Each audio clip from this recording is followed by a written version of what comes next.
sama gars yi mi ngi noonu match bi jeex na finalement xam nañ kan ak kan moo war a daje final Ligue des champions 2025 2026 Paris Saint-Germain ak Bayern Munich 1-1 la jeexee je pense que match bi ñun ñëpp gis nañ ni match bi demee Bayern moo dominé mais ça n'a pas été suffisant Paris dafa ñëw daal di koy tegal bandi bi donc franchement benn instant aussi on peut dire que ni la victoire du Paris mi ngi noonu c'est une victoire boo xam te ni xam nañ na lañ koy defee mais nag man li ma ci metti mooy arbitre bi franchement si on est honnête lu ko neex la def ci match bi première action bi d'accord nee nañ d'après règlement bi nga xamante ne moo am bu fekkee benn défenseur joueur am moo dóobal ba bi dal ci loxoom c'est pas penalty d'accord mais yeneen action yi am ci terrain bi yëpp beneen penalty bi am ci biir match bi bal bi Nuno Mendes góolu deuxième carton rouge bi mu waroon a jël tey on a vu du n'importe quoi sur le terrain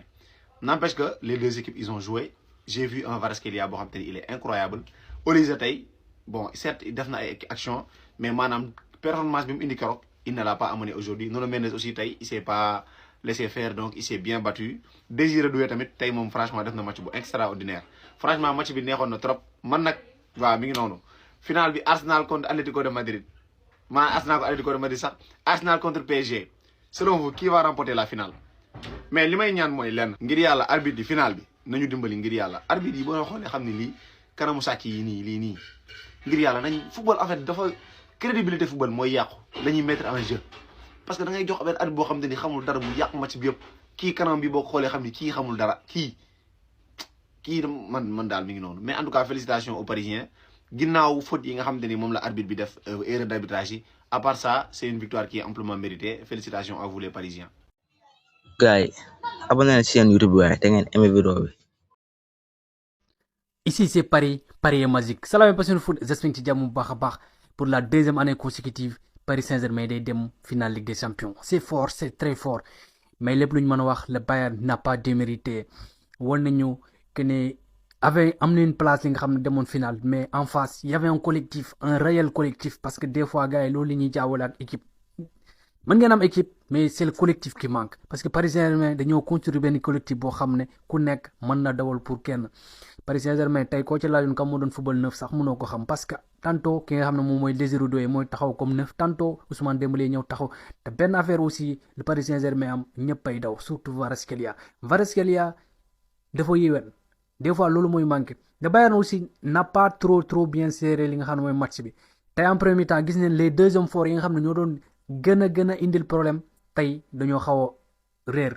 Luis Diaz mën na fay def ay kii yu bëri mais à chaque fois appui dina ëppee tout Olise on l'a pas vu parce que boo xoolee à chaque fois prise de balle yi des fois baaxuloon wala mauvais choix et tout mais des fois ça arrive si jour yëpp day ñëw ça arrive si en plus xef ki nga xam ne mooy Paris Saint-Germain dugal deuxième minute relay di moralu kii di Paris Saint-Germain Bayern Munich vite fait parce que boo xoolee action boo xam ne si milieu terrain bi parce que Bayern Munich défense haute lay football des fois loolu ñu doon reprocher Flick et tout mais Bayern il faisait bien mais Paris Saint-Germain Kvaratskhelia dafa gaaw Désiré Doué dafa gaaw Dembélé dafa gaaw Désiré Doué bi mu defee li nga xam ne moom mooy appel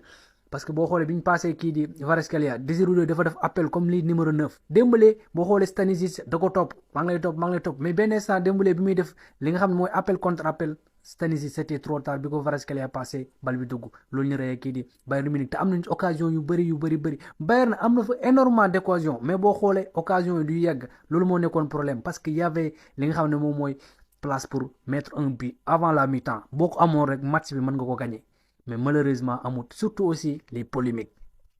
faute la ak du faute ak li nga xam ne moom mooy première affaire bi Nuno Mendes devait prendre rouge parce que ba léegi amul lii di faute Neymar amul faute parce que ñun ñëpp kenn gisuñ ko en plus gisaan naa ralenti Neymar ci dënn bi la yóbboo li nga xam ne moom mooy bal bi arbitre ba léegi gisul li nga xam ne mooy ñun tamit wanaawatuñu ralenti bi benn yoon arbitre da doon hésité jox li nga xam ne moom mooy coup franc kii di Paris Saint-Germain foofu déjà mën naa ne kii beneen affaire mooy possible penalty bi boobu nag le règlement est clair après niñ ci ñëwaat parce que dañoo wax que ni bu fekkee dégagement la s'il y a pas danger parce que amoon na benn match su mu jumul Sénégal xaw ma Algérie et tout waa ji kii di Kouyaté dafa mbëkkoon mu dal si loxo kii di Gana Gueye si je me souviens pas parce que dégagement la jour bi munu ci woon def en plus mais boo xam ne c'est délibéré munu ko ci woon dara moo tax arbitre jugé que ni y avait pas penalty vous pouvez pas être d'accord mais le règlement a été clair sur ça après niñ ci ñëwaat malheureusement deuxième mi-temps Bayern ñëw dëraluwaat avec intention yu baax gisaan nañ Luis Diaz gisaan nañ quelquefois kii di Olise mu def ay changement mais ça pas suffi. Paris Saint-Germain a bien tenu en plus remplaçant yi Fabien Ruiz mi nga xam ne ça fait 3 mois football ñëw Warren Zaïre mi nga xam ne c'est pas un latéral de métier ñëw gérer li nga xam ne mooy match mais que dire aussi match kii di Pacho ak kii di Marquinhos Safonov aussi a été top. Mën naa ne collectivement ils ont été bien, ils ont géré, là ils sont en finale. Bayern ne démérite tout malheureusement fii li am surtout faut remercier lii di travaux kii di compagnie. gaay abonné leen ci seen YouTube waaye te ngeen aimé vidéo bi. xam nga la moo def football léegi soof maanaam da ngay def lépp loo mun arbitre ñëw yàq sa match dañ koy wax te dee mais arbitrage bi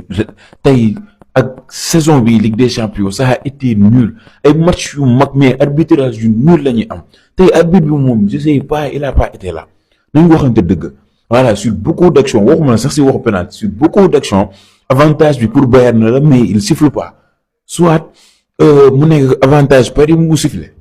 man loolu ma jaaxal tey si match bi mais loolu du tee ñu féliciter Paris bi nga xamante ni depuis 2 saisons c'est la meilleure équipe au monde ñu wax ko te dee c'est la meilleure équipe européenne macha allah à l'image de voilà gis nga actuellement nu mu def maillot bi si kanam il n'a pas été là aujourd'hui tey kenn xàmmewul Olise dañ ko tëj boo xamante ni marquage à 2 à 3 mënu woon dédoubler mënu woon def dara. On est d'accord après CR7 c'est lui must Ligue des Champions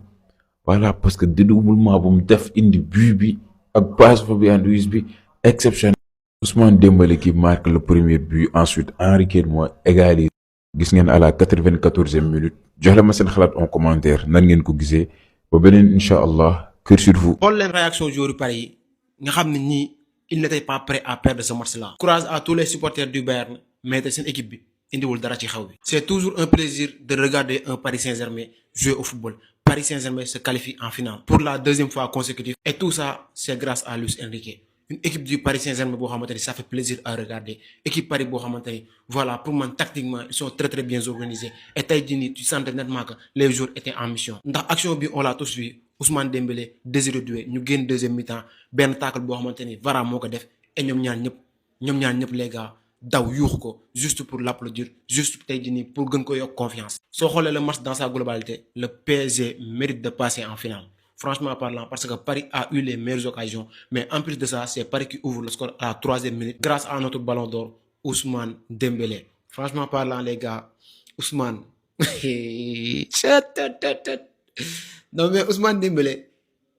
machallah, qui yalla ko yalla fal chat. Après, voilà, Paris avait l'occasion de marquer le 2e but parce que Paris a eu des occasions, mais il y avait un très grand Manuel Neuer. Maintenant, on va pas parler seulement d'Ousmane Dembélé, mais voilà, quel match! Passeur décisif sur le but Ousmane Dembélé, mais quelle activité sur le terrain. Le match de Warren Zaïre au poste de latéral droit, alors que ce n'est même pas son poste de prédilection. Franchement parlant, l'idée montre encore une nouvelle fois Paris équipe là. Mais sans oublier le match de William Pacho qui dit après spécialement. Tactiquement, tu vois que Luis Enrique a bien géré son match parce que voilà, am na benn moment boo xamante ni il a pris le risque de faire sortir Ousmane Dembélé parce que gis na bu baax tey Dembélé activité bi nga xamante doon na ko def match précédent yi def ko même si que c'est lui qui a permis au Paris Saint-Germain de se qualifier en finale. Et là en toute fin de match Bayern réagit tardivement grâce à Harry Kane ci temps additionnel bi et boobu c'était trop tard. Paris se qualifie en finale. Paris va affronter Arsenal.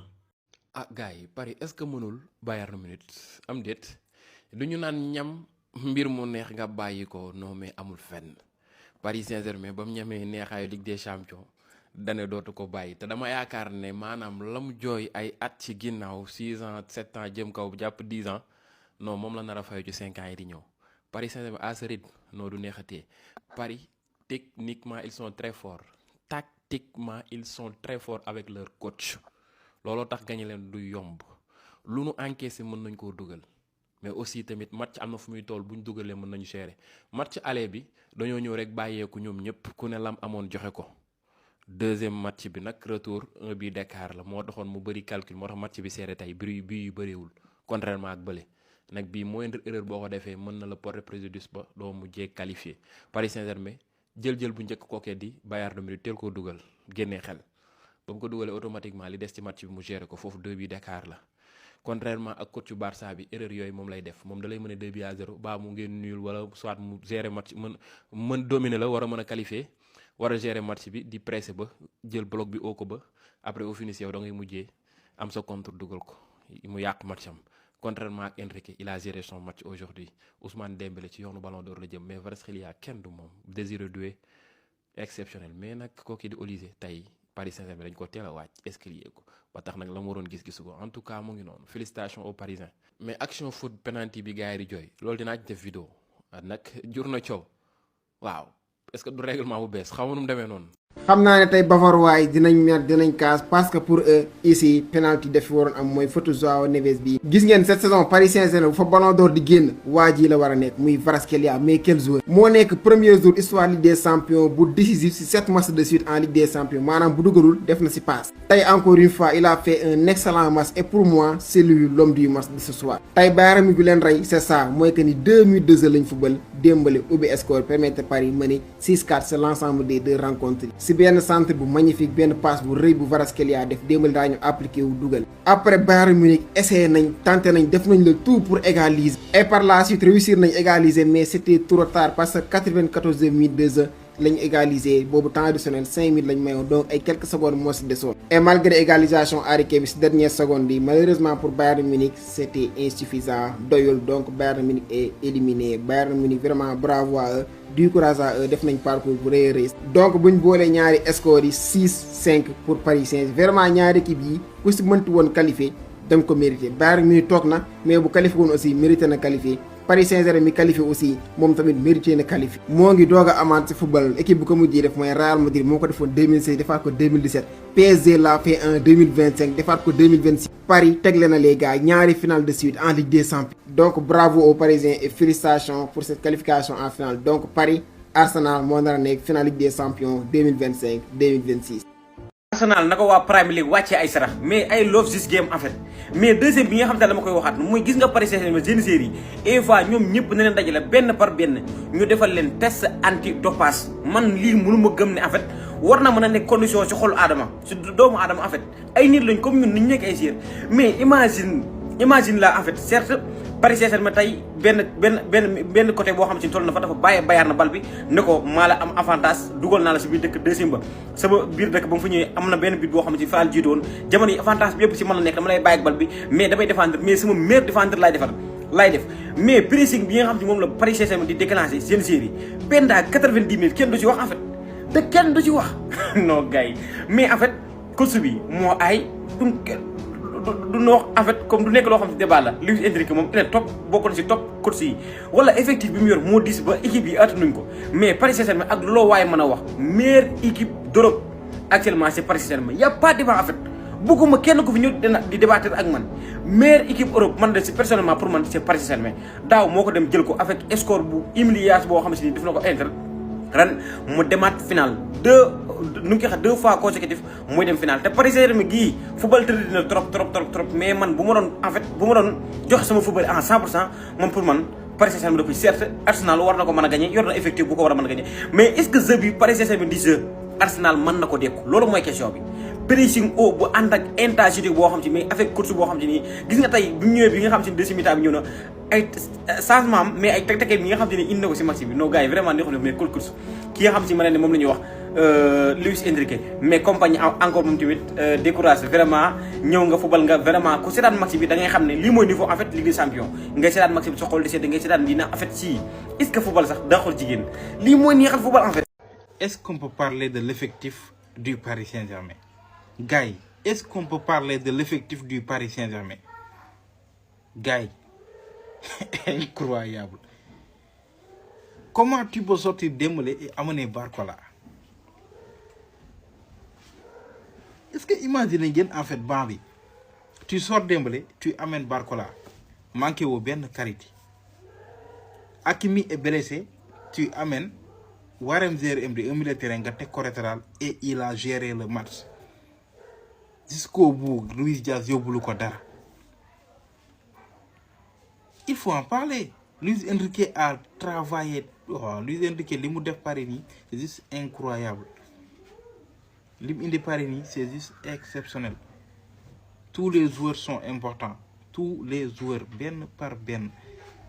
Tout le monde est important. Collectif bu soudé bu wow Congo la indi Paris. Les 11 de départ ak banc bi amul différence parce que ku jóge ci banc bi dugg ci biir terrain bi ki génn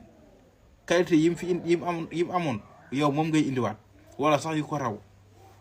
mais il faut en parler et vraiment c'est mérité c'est un travail c'est un processus reconstruction mu reconstruire groupe am amener benn collectif bu solide